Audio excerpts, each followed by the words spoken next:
Now moving to our first session of the day, speech by Dr. Uba Zara, Emily Regan, and Shannon LaBelle. Dr. Nadia Abu-Zaras holds the joint chair in Women's Studies at the University of Ottawa and Carleton University, and works with students, staff, and faculty, as well as local and transnational organizations towards transforming the structures and the contexts of learning. Dr. Emily Regan Wills is an associate professor of comparative politics at the University of Ottawa. With Nadia Abu-Zara, she co-facilitates the Community Mobilization in Crisis project, co-creating open educational resources with community mobilizers around the world. Shannon LaBelle is a researcher in psychotherapy, inclusion, and pedagogies, and coined the title of this presentation, Blue Sky University. Her 25-year career in mental health and recovery has included work at the Center of Excellence for Child and Youth Mental Health and Recovery Connections, focused on engagement, inclusion, and developing peer support models. I'll now pass the mic over to them. Enjoy the presentation.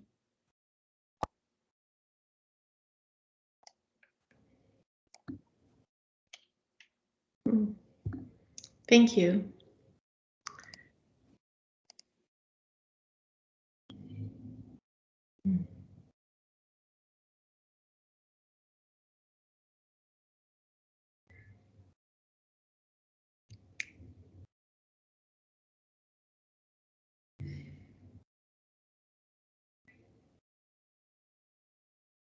I think we're just trying to figure this out.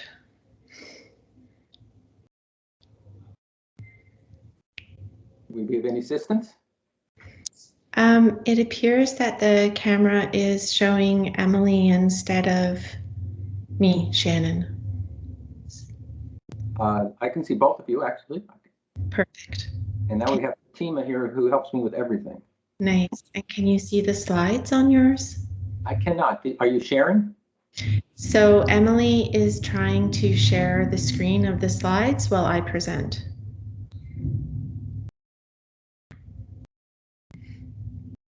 Emily, here we go. We have slides. There we go. All right, you're good. Very good. Aha. Thank you, Emily. Okay, I'll jump in then, and good morning. So to be connected in the name of learning holds great privilege, and I, for one, never imagined that I would belong in the privileged connections of academia, and why not? As a very young child, I was open like all children are. I was curious to explore and understand the earth of which we are part. And I clearly remember my enthusiasm to learn, starting with my favorite teacher and a project I did on a Canadian hero, Terry Fox.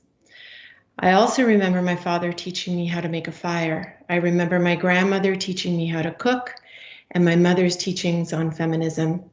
And with each of these learnings, I expanded and my confidence grew. I was curious, as children are. I looked upon the world with awe and wonder.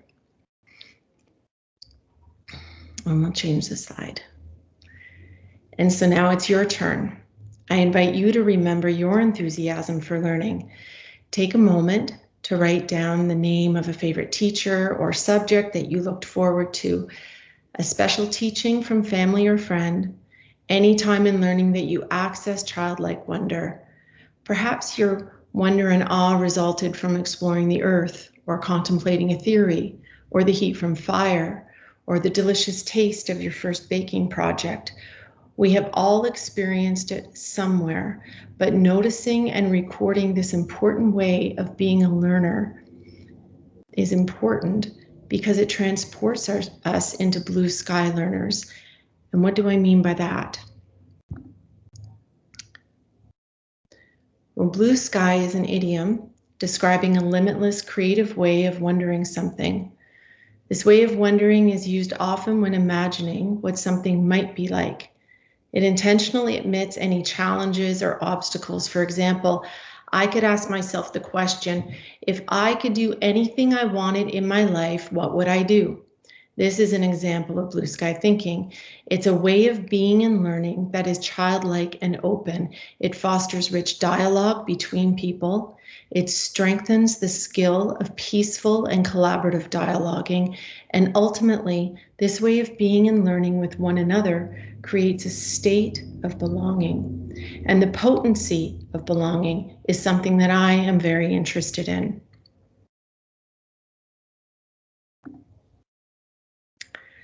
On the dawn of COVID-19, I held workshops for students and faculty at the University of Ottawa on the power of belonging in post-secondary institutions.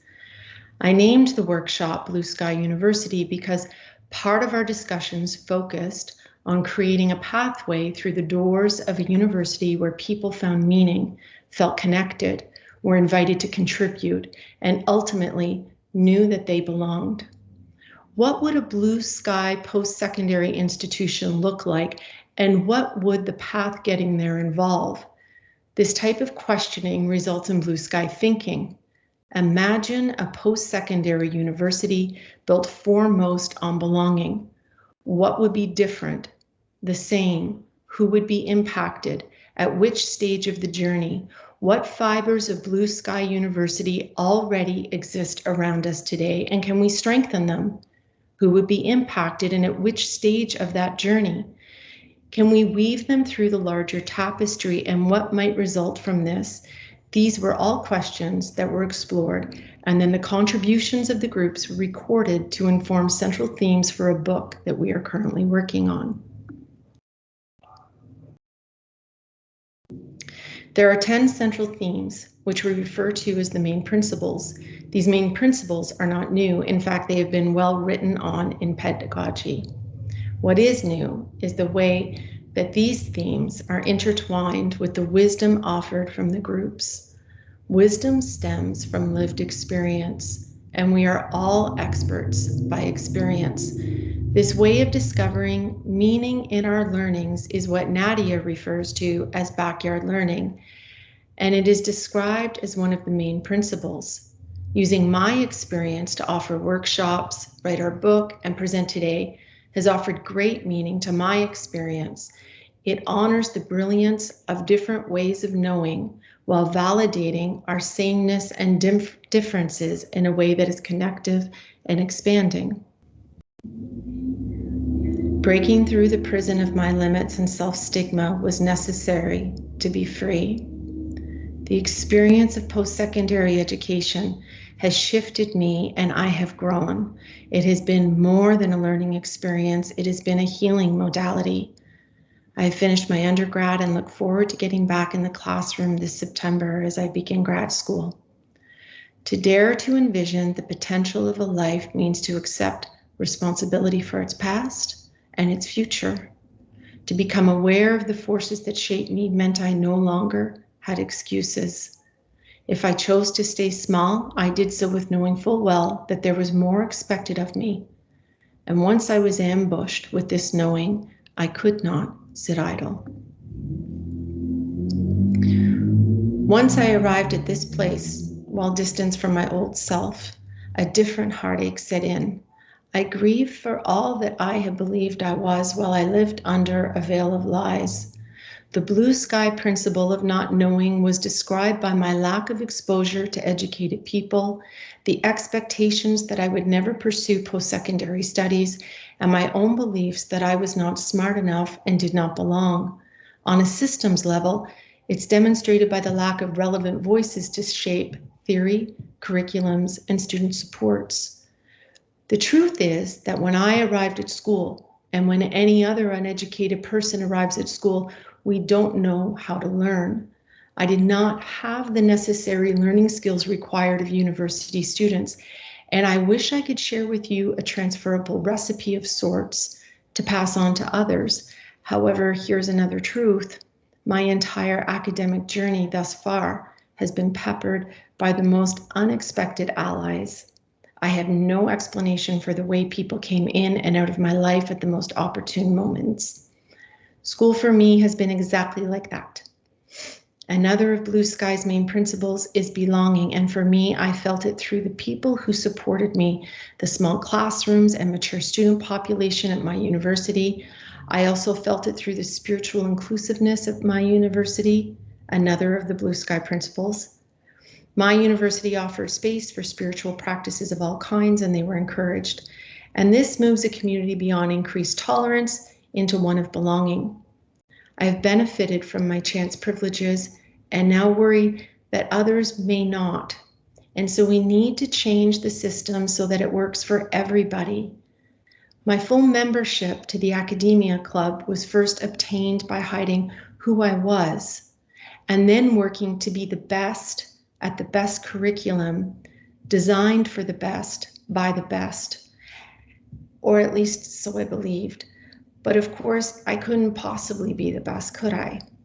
And the constant striving to be something unattainable was exhausting and painful.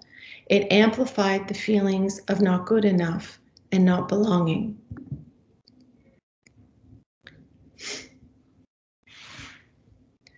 When I gave up reaching to be the best and settled into the wisdom of my truth, which was that I did not know that I did not know, my experience as a student then shifted. I needed to feel safe before getting vulnerable with not knowing inside an institution that celebrates intellect. The Blue Sky principle of not knowing requires vulnerability and an openness to learning. I felt gratitude for the privilege of knowledge that I found myself accessing. And in this state of gratitude, with my head feeling as though it was cracking open with newfound understandings of a world I did not know existed, I felt a freedom so profound and powerful that I felt as though I was soaring. I felt a connection that released me from my stories which no longer served me. I experienced a new understanding of those stories and saw them as small and no longer relevant. I doubted my self-imposed limits and experienced a great shift away from my lifetime of reaching to a place of acceptance and feeling good enough. I was flying free like a great bird and felt the vastness of the gifts I had to offer. I do hope that my enthusiasm for learning is palpable here. One more question. How is it then that an institution designed to teach people who want to learn is designed in a way that is inaccessible to those whose voices are required to inform the research, teachings, and relevance of that system? There are answers and ways to address them. There already exist theories and approaches to systemic change of post-secondary institutions because it's widely accepted that by making them accessible, it can change many of the social justice issues that the privileged who attend them stretch to learn about.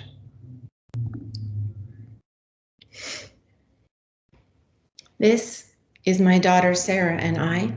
We both graduated from our undergraduate studies this year. Together, we are the first in our family to attend post-secondary studies. Repeatedly, it has been demonstrated to me that if I just show up and do some work, that somehow everything else will fall into place. I can now trust a process that at one time I felt certain I never belonged within. Each time I got through to the other side of one of my limits, I grew a little taller and a lot braver. My voice changed from this soft little girl voice to that of a presenter. Finding my voice and using it are examples of Blue Sky's principle of relational accountability. There were situations along the way where I met big challenges, and I wouldn't so much bust through those ones as I'd crawl. After I'd roll out of bed. I let people in, and they invested their time with me. The more I let them in, the harder it became to quit, and at some point, I was into school so deep that I couldn't imagine ever being very far away from it. Today, I stay open to busting limits, and in fact, I often invite them. Today, I feel the privilege of engaging in community action, another principle, by reaching my hand out to my fellow sisters who contemplate their steps towards this most awesome journey to freedom. Mm.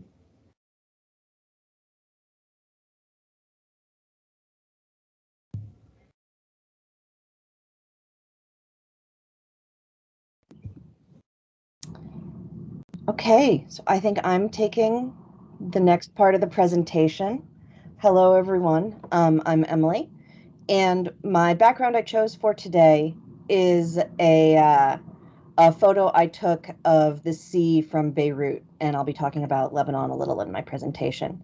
And the reason I chose it is because if we're thinking about connection, I find water a very powerful way of thinking about connection. I know I personally feel connected to the world when I am around water, whether it's the Ottawa River here on the unceded Algonquin territory, or whether it's where the Delaware River meets the Atlantic Ocean, which is the water where I'm from, or whether it's the Mediterranean, where I spend a lot of time now. And so I want to kind of let us figure out ways that we can use water to promote connection. I'm going to share my screen once more and show you some more slides.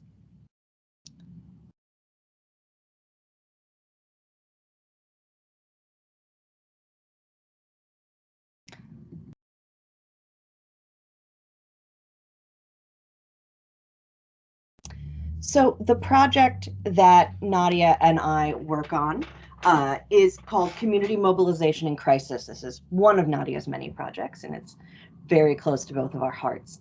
And CMIC works in a way that helps embody these blue sky university principles and a blue sky approach to thinking about transforming education.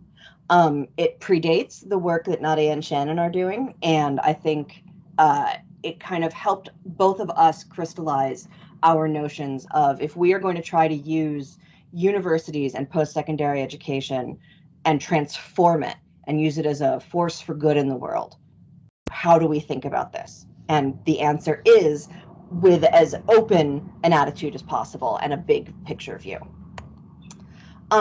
CMIC began in 2014 as a response to the war in Syria and the consequent jeopardization of post-secondary education for millions of refugees and internally displaced persons. Here was a country that had a higher education system that was accessible to students, and when those students were forced into displacement, they lost access to all levels of education, but post-secondary became particularly challenging. However, from this beginning of thinking about how could the University of Ottawa support refugee students in Lebanon or in the Middle East, it's become a project that is transnational and that also works to support community mobilization globally, where by community mobilization, we mean processes that support communities taking control of being able to address the problems and challenges they face and their desires for growth and strength, and to be themselves in the driver's seat of the process, as opposed to putting aid agencies or external experts in charge. So one of the hallmarks of our project is that many of the people who have participated in creating this project have in fact been through various forms of crisis. Some of them involving kind of, war and conflict and those kind of major issues we think of when we think of crisis, but others who have endured personal crisis. And all of us have used our different experiences of thinking about what crisis means in order to work on this project. So you see here we have photos. The larger photo is from a program we ran in the Bekaa Valley of Lebanon with a mixture of Lebanese, Syrian, and Palestinian people who had experience working in community organizations.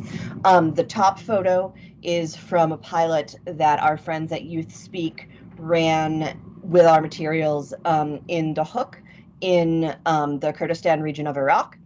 And the one below that is from a pilot that CMIC co-ran with the Lebanese Association for Scientific Research in Tripoli with secondary and university students on helping them address issues in their educational careers. When Nadia and I were working on CMIC, right? The easy way to address our task of creating a educational program to help Syrian refugees get access to post-secondary education was, okay, let's just take one of our programs, do it by distance, dump some refugees in it, hooray, it worked. But we realized that the barriers that made post-secondary educational enrollment challenging for refugees were not just not enough university places, right? In fact, Lebanon has plenty of university places if you include private universities. It's just that it's not just that people can't afford them, though they can't afford them, right? It's also that there are barriers to mobility. It's that there are barriers to feeling a part of the community. Every refugee I have talked with from Syria or Syrian refugees from Lebanon or from Turkey, the first thing they say about educational experiences is the racism they face, right? Intense discrimination, right? Feeling isolated. And feeling like they don't have a place in these institutions. There's also the fact that structural barriers prevent academic success because credentials are not recognized, right? So we made the decision that no, we're not just going to take a program and open it up to students. Instead, we're going to try to get at all the factors that keep students who have survived crisis out of university classrooms. Everything we can identify, and we're going to try to address them separately. The whole principle is that transformative education needs to change. Paulo Freire uses the concept of the banking model of education, where students are piggy banks. You drop coins of knowledge in because the expert teacher has all the knowledge. We have to get away from that if we're really going to change education. We need to recognize the potential in all of us to learn from and teach each other. And so CMIC works to embody a circular notion of learning and a principle where everyone brings who they are into the classroom and is themselves a source of knowledge. This is very fancy, right? But what concretely do we do? And there are 3 projects that we work on as CMIC. The first is co-creating open educational resources. These are grounded in our relationships with mobilizers worldwide. We spend a lot of time building these relationships and figuring out how to share people's stories in ways that will help other people learn, because story-based learning is important for a lot of people. We also spend a lot of effort translating materials, ensuring diversity in our materials, and making them materially accessible to people. So I'll show you some of our materials in a few minutes. We also work to organize educational programs. Our end goal, not end goal, but our kind of big goal, right, is to facilitate a credit-bearing university level certificate program conjointly between the University of Ottawa and hopefully Université Saint-Joseph in Lebanon. And this will offer an accredited credential to Syrian, Palestinian, Lebanese, and other learners in Lebanon. While we are dealing with the logistics of that, we run pilots, trainings, and university courses at the University of Ottawa using these open educational resources that we develop and the CMIC approach, which is really centered on open pedagogy and collaborative inquiry-based learning. And finally, we have run up against the extreme challenges to a circular collaborative notion of education posed by educational technology structures. As many of you, whether learners or teachers, of course, we are all both, when you approach a learning management system, it presupposes certain notions about who is capable of sharing material, who is worthy of being heard, what should be shared, and how it should be organized in a linear fashion. And we believe that transformative learning needs to move away from those principles. So despite the fact that none of us are technologists by nature, we are working on designing a digital open learning platform inspired by popular, radical, community, and transformational learning. This is very much a work in progress. We meet with the IT folks every week and confuse them. But the core architecture of this platform is going to be open source and available for reuse by anybody. This is central to our principles of open knowledge sharing. And really, it's important that we make that transition towards thinking about different ways to structure technological relationships among people in learning environments. So I'm going to just very quickly get out of that and show you guys what our materials look like. This is not the final version, hopefully, but we are going to launch our website, our new website, in a week. And so if you're interested, you should follow us on Twitter. And so you will see when we finally launch the website and I've finished cleaning up everything on it. But here's what we've got. Right now, because of the limits of the technology we're working with, our materials are organized as courses, right? Which is not what we love, but it's where we are. And our courses are organized around important themes that students need to learn about as they're becoming mobilizers. There's also lots of overlap here for other kinds of social science, management, education, humanities-based learning. And our materials, I'll go with the ones on knowledge because I'm a particular fan of those and I use them quite frequently in my own teaching, right? Are linked through the stories of mobilizers and how they use these principles. And so here we have a combination of text and interview that allows people to reflect. We have, if you can go to some of these other things, you can kind of see, sometimes we have different resources. It depends on the actual module, right? And then we always end our materials with what we call e-portfolio questions, which are a way to guide the student's reflection, not on reciting back information about what they learned, not about finding the key 3 points in the reading, right? But instead about reflecting on what is relevant to them. And in particular, we're organized towards action. So in fact, helping students develop their own material, and that will help them in their projects. And something that's really crucial for us is that this is not a situation where students are submitting to a teacher and a teacher evaluates, right? Though there are certainly some cases where a teacher might use these to trace engagement. And I would certainly hope when my students use these that I get to read them and interact with them. But instead, they're for the students. They're the students' intellectual engagement. So, like I said, the website is still very much in progress. You will see more of it once it is finished, and I do encourage you to come find us on social media so that when the website is ready, you can tell. But this is really what we're trying to do with CMIC, is to figure out how do we take a connection-based and rich, contextualized, socially embedded process and allow that to guide our learning and our teaching altogether. So I'm going to pass the mic to Nadia, and I will go back to sharing my screen for the slides.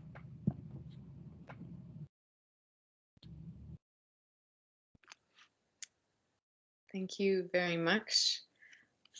For those of you I have not met, I will introduce myself briefly and then speak. I was born on the unceded territory of sorry, I'm just I'm surprised. I'm the one that's most nervous here.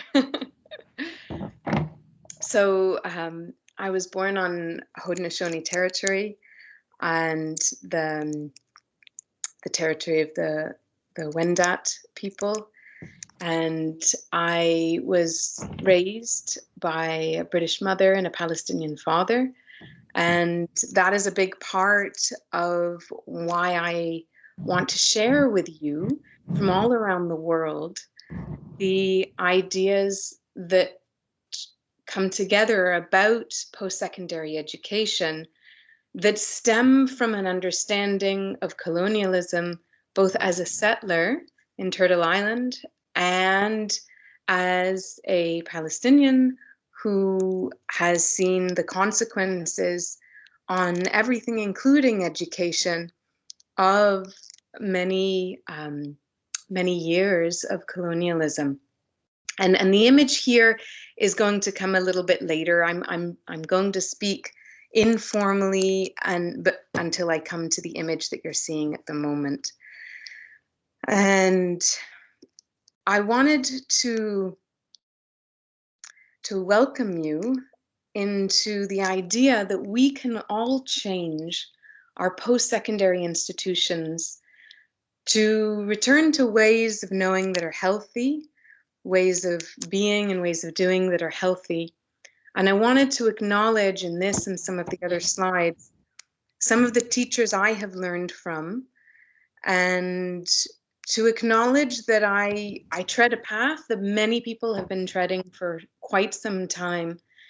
And yet at the same time, interestingly, we all get to tread our own paths, and working with Shannon as part of Blue Sky University and working with Emily as part of Community Mobilization in Crisis are some of the ways in which I've been able to tread a path that is one we've been allowed to create for ourselves, but just at the same time is within the footsteps of so many people who have come before, including people at the University of Windsor and including people in many of the countries where you might be at the moment. Shannon introduced principles that could help us imagine a blue sky university. Emily helped us see how these principles could fit even in our existing institutions. CMIC is a shared dream and part of the dream of Blue Sky University coming true. The Community and Mobilization in Crisis project that Emily shared with you is something that has changed me, and it's changed how I work in university settings. Working with Shannon on Blue Sky University has also changed me, and I'll try to explain this, and in the process, I'd like to thank all of you who are working to return to healthy ways of learning, healthy ways of knowing, being, and doing. I've always felt that I learned and continue to learn the most from my mother. I don't ever remember my mother trying to instill in me content. She does not lecture to me. She has never given me an exam, and certainly never any kind of grade or rank. So no content, no lectures, no exams, and no grades. So how do I learn? Where's the rigor? And how can I be ranked in the world? When I started teaching at university, I was only 26 years old. I had big dreams, and the students and I spent much time together working on student projects based in our shared curiosity and creativity. But that was before my doctorate, my postdoctorate, and my first position as a tenure-track professor. When I returned to university teaching, I thought I was supposed to plan everything in advance. I outlined the aims, the content, the lectures, the exams, and the path to grades. I look back now and I shake my head, but back then I thought this was what I had to do. I was warned that if student grades were too high, I could get in trouble. After that warning came true. I no longer believe in grades.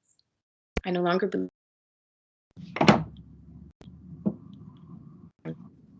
Can we imagine post without these?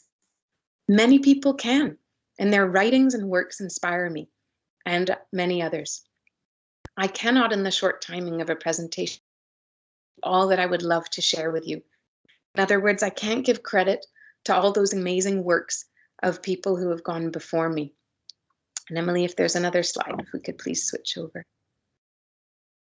So instead of trying to convey content, I'd like to invite you as students, as staff, faculty, as friends, as family, parents, siblings, and children, to join the ongoing movements toward transforming education, and particularly post-secondary education.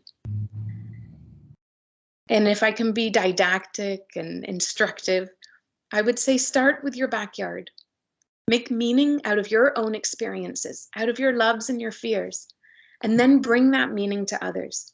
And as you learn, share what you learn and receive what others share. And this symposium and the way you have your sharing moments after that will come after this presentation is an example of that beauty in learning. All paths have knowledge, not only formal post-secondary education, and not only some people in post-secondary education. So you and me, we have the opportunity to change the hierarchies, to open the doors, to end the ranking, and instead embrace the uniqueness of each of our relations. So I'll share some experiences of my own in the classroom. As I mentioned, working with Lee and Shannon and many others, including many of you who are here, has changed the way I approach things. Not enough. I'm still not doing, for instance, land-based learning, which you can learn about by some of these wonderful authors and many, many others. And if there's one more slide, Emily, we can jump to that. So I'm still learning, and I'm still reading these many, many resources. But as I learn, I'm trying to apply, and I encourage you to also do so. In other words, not only professors can change what happens in the classroom, and deans and vice presidents and provosts and presidents of universities, but students also. If students want to have grades because grades are required for scholarships and scholarships are required to pay for food and for rent, then perhaps it also has to start with students as well, and with admissions committees and scholarship committees. We can all think of a way where we can treasure each individual for their uniqueness. We can all think of a way to learn not only from someone standing at the front of an auditorium or on a Zoom or an Adobe or other platform lecture to hundreds of students, but instead to be in smaller circles and to learn from one another, or even larger circles, like social media is a large circle, and we get to learn from one another on that. So we can learn from one another, and we can structure our learning to be oriented toward learning from one another. We can think about creativity and curiosity as being at the heart of post-secondary education institutions. The role of professors, of staff, of people who work at universities can be to build community, to facilitate community. The role of students can expand, not only to absorbing and to demonstrating the absorption of content, but to creating that content. That's going back to that backyard and the meaning making and the principles that Shannon's put together for Blue Sky University. I learned so much. I learned about abolition from students who are at the university. I learned about the harms of ongoing exploitation in extractive industries here and elsewhere from students who are at the university, who today are some of the leaders in world movements. And so there are so many ways we can learn from one another. I learn about movements, social movements, to advance the rights and the leadership of people with disability, of people of all different backgrounds who have all different backyards to bring to post-secondary education. And I would love for my role to end in being ranking and grading and examining and delivering and setting content. And instead, I would love to co-create with you all, to co-create and to put on the website of CMIC, to co-create and create a template that would share all forms of knowledge, and to share that template so that instead of CMIC as a sole platform, there are many, many, many platforms. And there are precedents to this, not only in social media, but in a domain of one's own, if you wanted to read about that. I'm not sure, Emily, if there are any more slides, but if there are, please feel free. There are so many precedents to questioning the colonialism that is at the base of so many of our institutions. And there's so much that we can bring. We can research that colonialism from its past into its present, and then we can change it. And simultaneously, we can change it. So it seems like a big invitation, but you start in your backyard, remember? You start with where you're comfortable and with what you know. You start in your languages. And instead of us, I've often been that gatekeeper where I am grading language. What is your spelling? What is your grammar? And so on and so forth. I no longer wish to be that gatekeeper. I learned tremendously from a student who was one of the leaders of social movements in Brazil, which is as a location in the world is one of the leaders of social movements. And had I wished to grade on spelling and grammar, Perhaps that person may have had obstacles in their learning, obstacles that are placed based on grades. But I hoped that instead we would see that person become the leader that she is in, in her new home here on Turtle Island and in the northern part of Turtle Island. I think there are many academics, but also many who don't write the books, who believe that we learn from Mother Earth, that we learn from our parents and our siblings, we learn from our children. And that kind of learning is the kind that you remember for the rest of your life. Is that not the kind of learning that should matter? The kind of learning that we want in our post-secondary education institutions? And so if we set up, instead of spelling and grammar, the notion of relational accountability, and that's in these resources that are here, if we set that up as our aim, if we set the good life as our aim, and these are terminologies that come from Cree teachings and that come from Mohawk teachings and that come from that come from Algonquin teachings, and those are not the nations that I am a part of. Those are nations that should have land back. Those are nations on some of those nations are home to the lands that the universities that I studied in are built on expropriated lands from those nations, and where I work. And yet I have lands that and teachings and traditions that help me understand those languages. And so I can reach back into those. And I can also learn from those who have generously shared their teachings and invited us all to learn from them. So as a settler, I wish to support movements for land back, to support movements for decolonialism, and above all, because I work as a professor, to support movements to be decolonial and to indigenize our ways of learning. And we can all do that. The invitation is open and extended. And we can all bring our own learnings, our traditions. I bring understandings that come from other languages.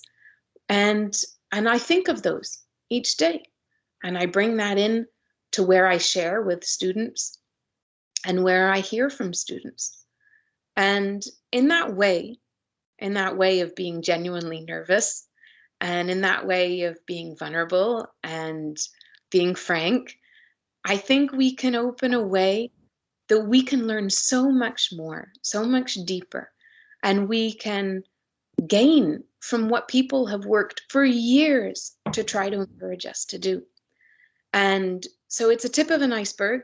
There is no to-do list or particular strategy that we've laid out in this short time, but it doesn't mean we're not thinking of those ideas and working toward them. And each time we think of a principle and learn a principle, we try to apply it. If there are any more slides, Emily, feel free.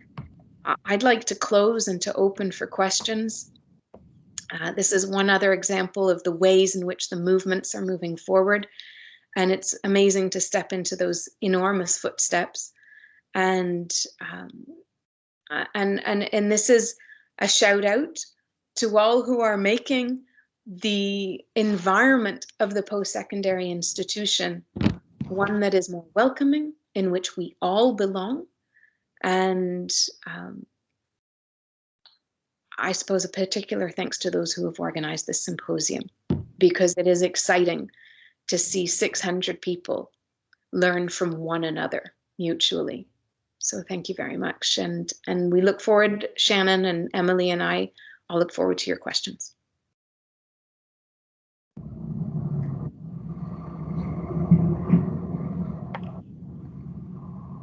Hi, everyone. If you have questions, feel free to raise your hand and grab your mic or drop something into the chat, and we'll take it from there.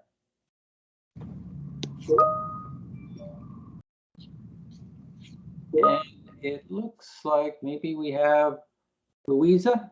If you grab your mic and ask your question. So actually, everyone who's joining as attendee won't have access to the mic. So if you had any questions, just put them in the chat. We can go through them and direct them to Nadia, Emily, and Shannon. Thank you, Fatima. Always good to keep me on the straight and narrow. Sorry. We actually have a question from Julie I can read out loud. So the point made about assessment is crucial to me. It often ruins the whole learning experience and puts unnecessary pressure on both students and teaching staff's shoulders. How can we instill a culture of learning that does not rely on grading and passing exams? How can we break away from this? Do you think that the global healthcare crisis that we are going through could have an impact? In which ways? And then they said, thank you for the insightful talk.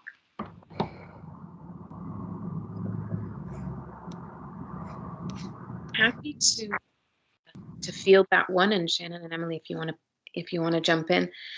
So I, for some time, have hoped to have to avoid this. I spend an enormous amount of time trying to determine the particular number that needs to the particular component of the marking scheme that comprises a particular portion of a final grade.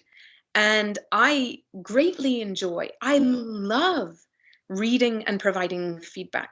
I could do that in not only in my sleep and my dreams, but in all waking moments.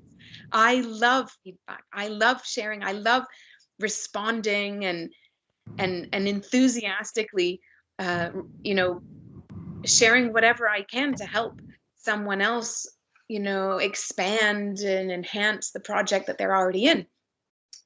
But I cannot put a number to it. I find it extremely difficult. And I thought, and I still kind of think for many years, that this is a problem I have. This is my problem.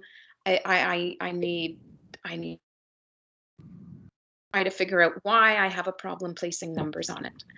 And there's a brilliant new book called Ungrading, which is for post-secondary education, and a history of many years of a movement in elementary and secondary education to move away from numeric ranking, any form of ranking, even just the letter grades or even the excellent down to satisfactory. And so I think the question is, for what reason are we ranking people? I adore writing reference letters. I love to read people's CVs, particularly after, several years after I first met them, and see all the ways in which they've grown and try to put that into a reference letter. I know that it's time consuming. I feel it's a worthwhile pursuit of my time. So is feedback. Grades, not so much. I feel grateful, and I don't want to say grateful for, the horrible deaths that have happened in the pandemic and the confinement and the deep and lasting negative effects. But I am grateful that one of the responses that post-secondary institutions chose to have was to move to a pass-fail and to just overnight what I thought was unthinkable and impossible took place.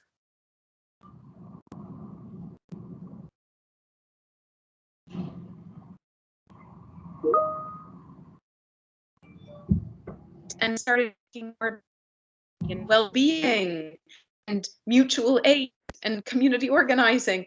And I thought, oh my goodness, this can happen.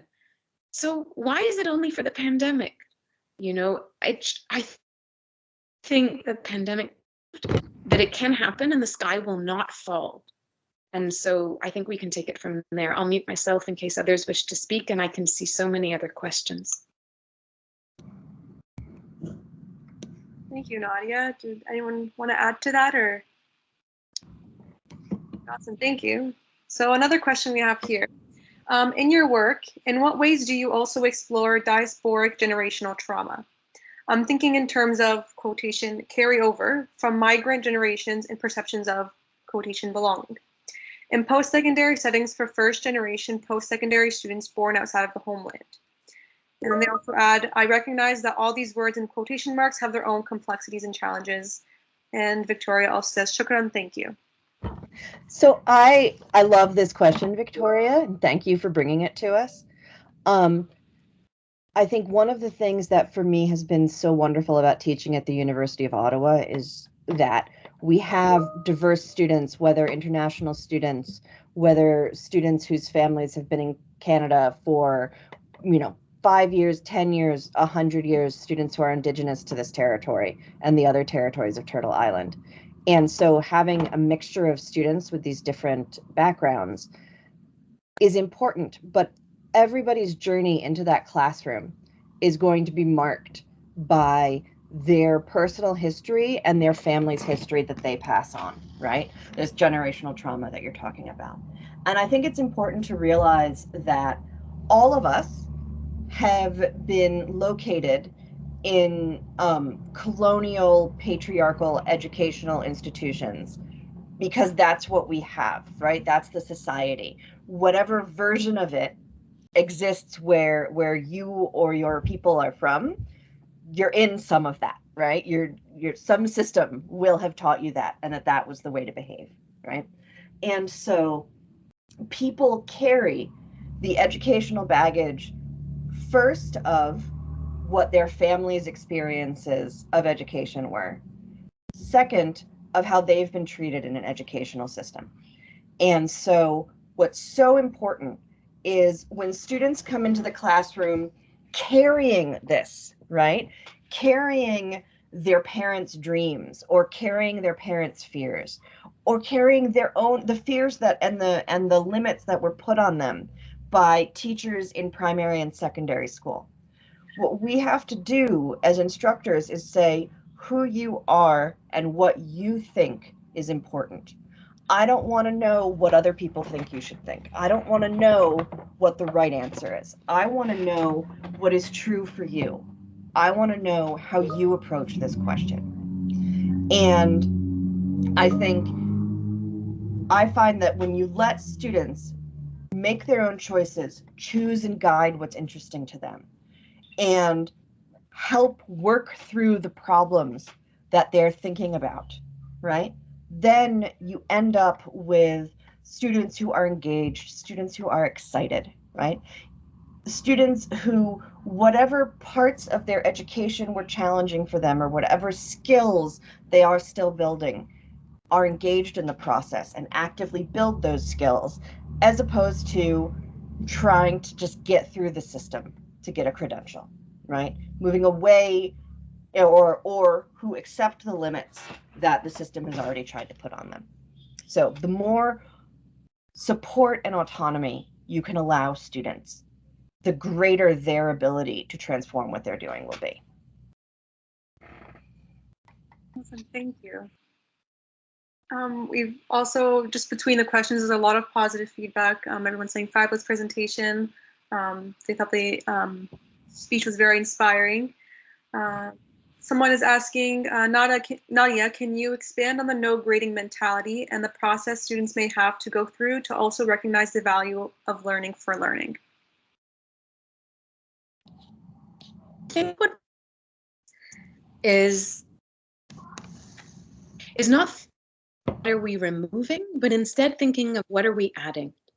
And so I want to name all of the writers who write about take a while, but I want to acknowledge these are not my ideas. I am a person who reads the work of others and who is trying to apply it in her own classroom. So I want to acknowledge Sarah and Robert Davidson, Kahente Horn-Miller. I want to acknowledge Shawn Wilson. I want to acknowledge Kathy Absalon. I could go on. I want to acknowledge Michael Anthony Hart. I want to acknowledge Priscilla Satie, Patricia McGuire, and Mona Tully, many of the people who are saying that principles that can help us are the good life, which has an appropriate word, but I'm always embarrassed to mispronounce. Mino Pimau Tisiwan.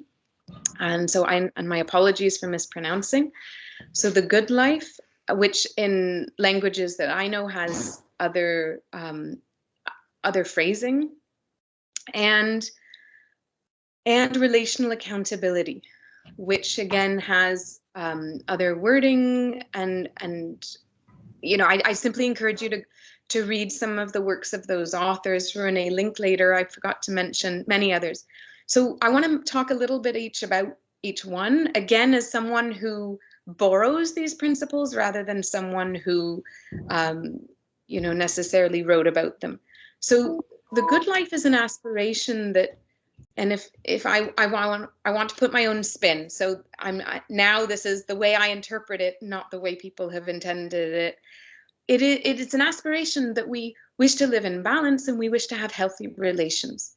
And so instead of thinking in university, I'm going to be an engineer to build taller buildings, I'm going to be an engineer to have better chemical processes, or I'm going to find better ways to extract things from the earth, or I'm going to be an international development specialist to bring development to other places in the world. Instead of this notion of a linear progress, we return to a notion of a circle. We return to a notion of balance. So of a cycle, and that we all will be born and we will all pass, and we all come from a place and return to that place, or another plane of existence that's simultaneous, if you like. So without getting into long details, what I'm trying to say is that I believe that we strive together towards something that not only is not grades, but also is not some linear progression, if you like, but instead we try to return to healthy ways. And so our learning is to support that. So whether we are physicists or astronomers or philosophers or linguists, we're always trying to rebalance and to return to health and healthy ways and healthy relations. And that's what we aim for, rather than, grades and improvement and higher rankings and so on. And therefore, we're accountable to our relations.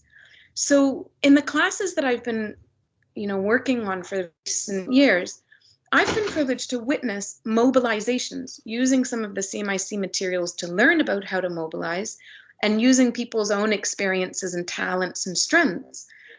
I've been to create their own mobilization. And instead of worrying about what grade they'll be assigned, they think of who that mobilization is with, and how they maintain healthy relations with the relations involved in their mobilization. And so as an example, a set of students wanted to work on reducing anxiety. And so they created a knitting circle, and they brought in their friends, and they put wide invitations out to the entire university. And it was pretty gendered, I will tell you, but they said it was open to all, and they knit. And when exams came, they almost knit for survival, because exams can be extremely harmful. They're very high tension moments. At our university, we've had a lot, shall I say, of suicides. Mental health is key, and they wanted to knit together to build support and solidarity for one another. So when it came to grades, what they got graded on, was not, their spelling and their grammar. And we wished we didn't have grades at all, but instead they were doing this for one another. They wanted to know, have we supported one another in the right ways? Have we pressured ourselves too much? So I talked about ungrading, but I want to move beyond assessment and ranking and evaluation to instead talk about how we can support one another. So as the facilitator of that course, I was able to encourage them in certain directions and provide certain resources and tips. And they were able to draw on their own resources and support other students in the course for things that other students were doing.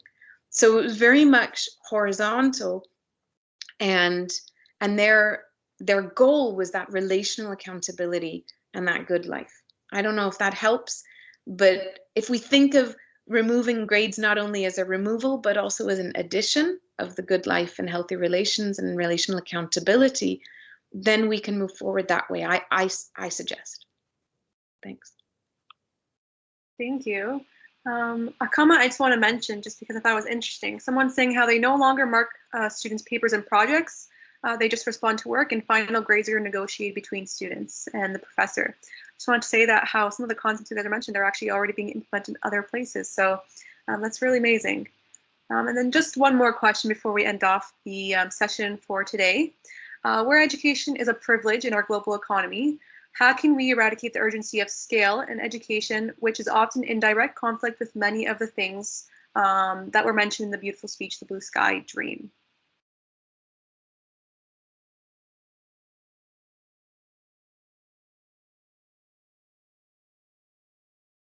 Shannon, I'm wondering if you would feel comfortable sharing a little bit about, your experiences in a university that's trying to respond to scale in healthy ways. I think it's a remarkable and unusual situation. So just to set the scene, Shannon studies at a different university from where Emily and I teach. Thank you. Yeah, so there's when we were doing the workshops, there was a lot of discussion and ideas around this very question, how to bridge people in who typically would feel like they didn't belong. And so we had a lot of, ideas that were practical. So one was there's a low rental housing project that's close by.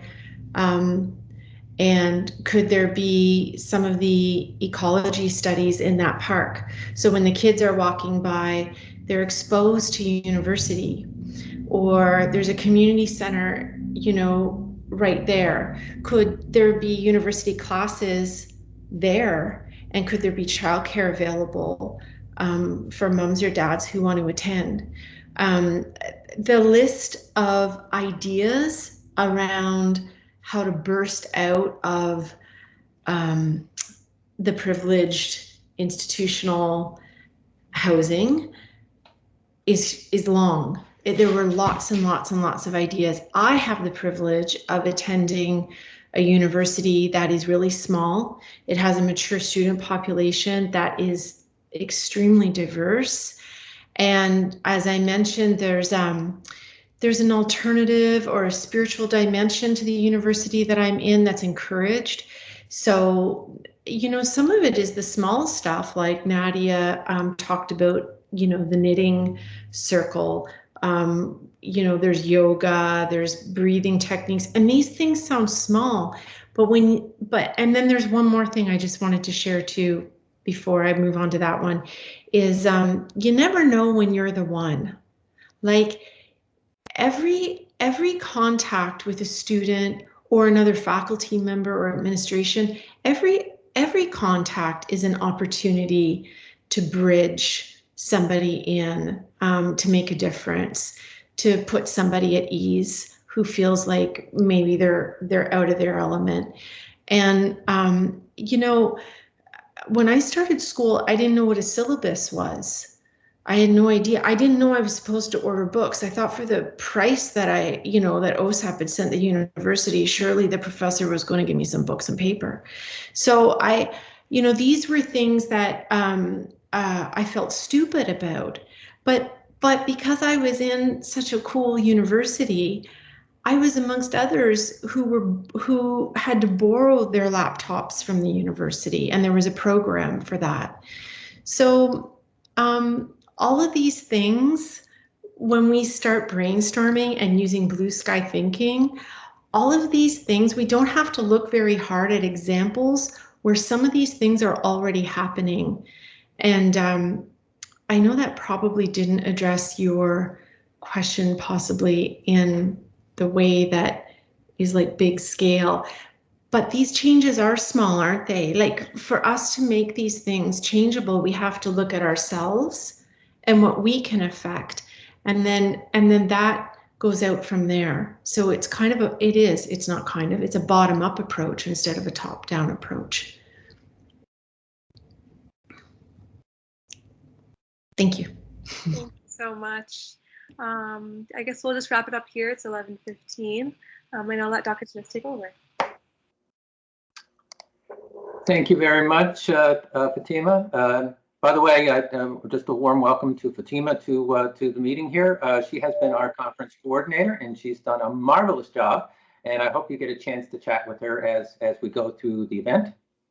Great. Let me thank Nadia, Emily, and Shannon for their enlightening perspective on the Blue Sky University. A wonderful, wonderful way of viewing the world that we could be pursuing, and our role in ensuring connectivity and belonging in our teaching and learning organizations. Again, two just really powerful and important concepts.